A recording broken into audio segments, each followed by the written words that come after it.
So this is the new Leaf, just launched in Malaysia. I think by now you've seen 1,000 videos of this car. Only one specification being brought in for 188,000 ringgit. No tailpipes. Quite a big boot, and you can drop those seats down, extend the volume even more.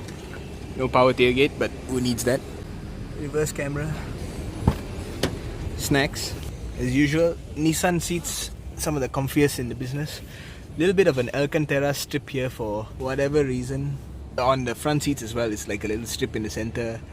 Then you can see that Alcantara has been applied over here as well. Something like a C-segment sized legroom. No rear air vents. I guess the rear doesn't really get a lot of amenities. Not even USB chargers. Don't know what this is for. No armrest. But still, like I said, very plush, comfy seats. And cup holders. And power windows. Manual adjustment for the seats. Oh, the engine's on. I didn't know. So you get about 300 kilometers on a full charge. If you drive it like a nutcase, then you get slightly less. You can turn off the that noise that the car makes to warn pedestrians. I think that's the fuel cap or the charging cap. That's, I guess, a timer for the charger. Let's find out what this is. This is what the instrument cluster looks like. Speed on the right hand side, and then a little bit of a eco display on the left to show battery temperature, capacity, stuff like that. Then you'll notice e-pedal off in the corner. E-pedal is turned on here, and what it does is it's basically your accelerator pedal functions as both accelerator and brake. So when you let go of it, it starts to slow down. So you don't have to wear out your brake pads. The accelerator does everything for you. You press it in, the motor pushes the car forward, and then the more you let go, the more the regenerative system kicks in. So it's not really applying the brakes, but it's slowing down the car. It's very strange, but when you drive it with one pedal, you'll get used to it. Quite interesting. Auto air conditioning, I think. Pretty basic looking infotainment unit, but I guess it has everything you need.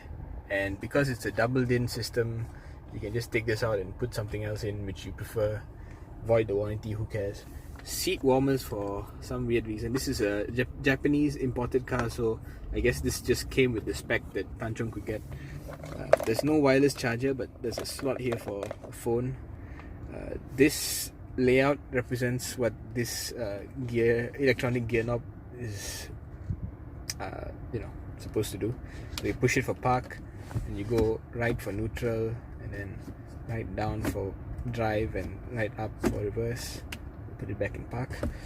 Electronic parking brake, and a slightly high up center armrest because you want a big storage compartment. But you see when it closes, the level of your hand is at the steering wheel. It's quite nice. They're doing a drag race against 370Z, and the 370Z is losing on the short 50-meter stretch. Yeah, this Leaf is fast. Okay, that's about it. That's my first impressions. It's a bit too expensive for most of us. You can rent it 3,500 ringgit a month, and we're actually here in Nichicon in Bangi. So what Nichicon does is they do a lot of these fast charging stations, like that one there that they're demoing. And one of the products which was quite interesting is like a two-way charging system. So you can charge the car and the car can charge your house. And they said in Japan, if implemented correctly, your electric bills can actually come down by 20%. Yeah, so maybe in the future this car will be quite relevant here, but for now it's not there yet. Okay, that's it. Bye bye.